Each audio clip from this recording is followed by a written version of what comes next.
Hi friends, నిన్ననే నాకు ఒక మెసేజ్ వచ్చింది నా కొలీగ్ నుంచి. నాకు అర్జెంటుగా 47,000 కావాలి, వెంటనే పంపించండి, నా యూపీఐ పని చేయట్లేదు, వేరే నెంబర్ ఇస్తాను అని చెప్పి నాకు మెసేజ్ వచ్చింది. నేను వెంటనే అలర్ట్ అయ్యి ఏంటి ఈ మెసేజ్ ఎందుకు పంపారు అని చూస్తే ఇదే మెసేజ్ మిగతా కొలీగ్స్కి కూడా వచ్చినట్టు మా వాళ్ళు గుర్తించారు. కొంతమంది అమౌంట్ కూడా పంపించారు.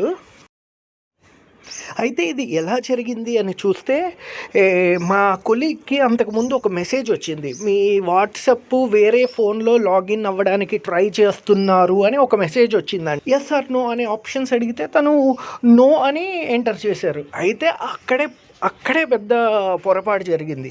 వాడు పంపించిన మెసేజ్లో ఎస్ అని పెట్టినా నో అని పెట్టినా ఆ రెండు అవతల దాంట్లో ఓకే చేసినట్టే అవుతుంది.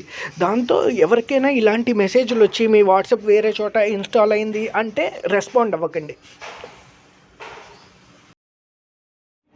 వాట్సాప్లో అడ్వాన్స్ సెట్టింగ్స్ ఉంటాయి, అన్లాక్ అన్నోన్ నెంబర్ అలాంటి వాటిని చూస్ చేసుకుంటే మనకి రిస్క్ ఉంటుంది.